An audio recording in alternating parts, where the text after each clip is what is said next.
Good morning. Good morning, my friends. Wherever you are, whatever you're doing, I wish you all the best.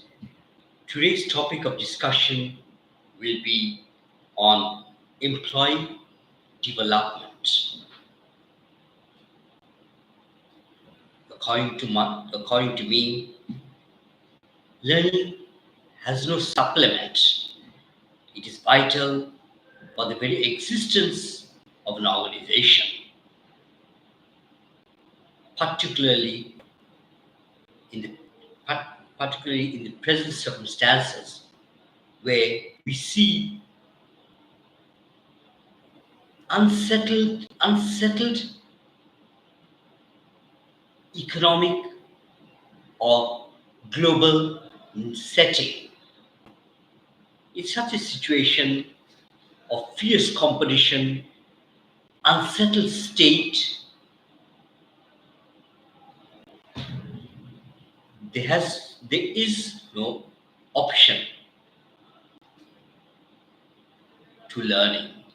And that is why learning to me is essential for any organization, irrespective of size, product, location. It doesn't really matter. The workforce needs to be skilled. Employers are searching and looking for, crying out for a skilled workforce. So, first of all, what do I mean by learning? Learning is about obtaining certain knowledge and skills. It is the acquisition of skills, formally or informally, for the benefit of an organization. And also, with that, the learner also benefits. Learning is about being able to use and retain knowledge and skills.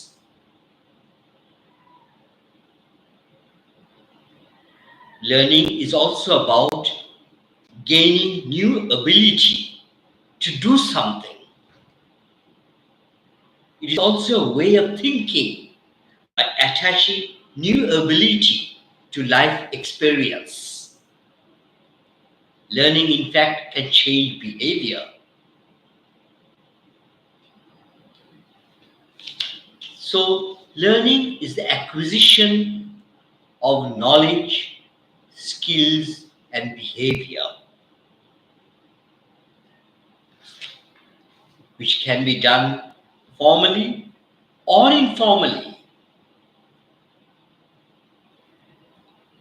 But from from our enterprise perspective, we are talking about formal learning. But as I said, learning at the informal level is also very significant, very important for both the employers and employees.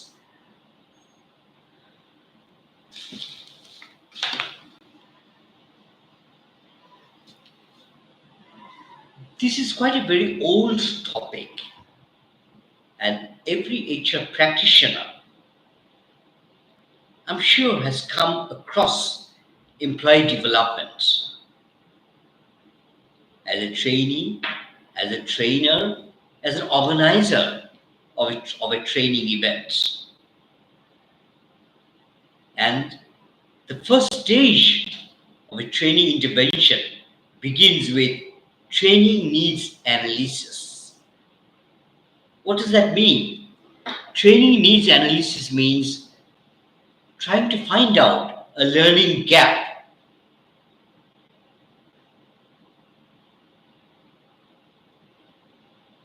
or a performance gap. How do we find out about a performance gap or a learning gap. It may be through performance appraisals, managers' recommendations,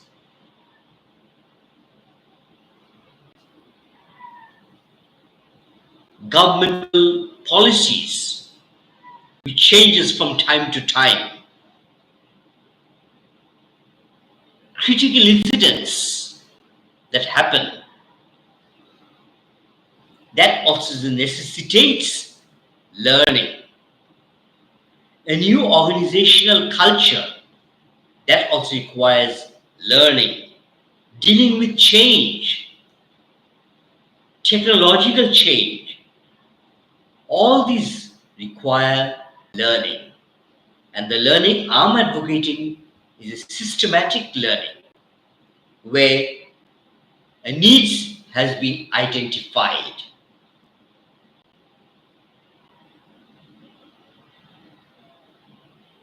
Again, needs can be further divided into three parts: knowledge, skills, and attitudes.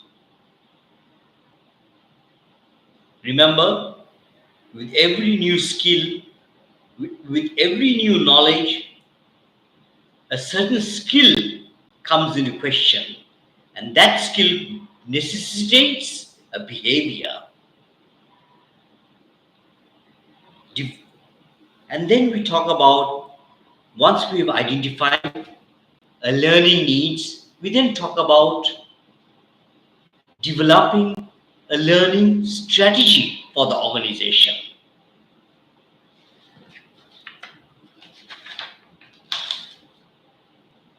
The second part is about designing the learning event. It starts from a training proposal, gaining the top management consent and approval. I'll mention this again. Without top management approval or consent, training will not be a worthwhile exercise. Identifying the content of training, selecting the media. How are you going to train? Using what technology, or will it be a classroom-based learning event? That needs to be designed. Also, in the designing, I will also take into consideration who will be the trainer, location, and key success factors. Another element at the initial designing stage will be budget allocation. So all these things we have to deal with at the designing stage. Before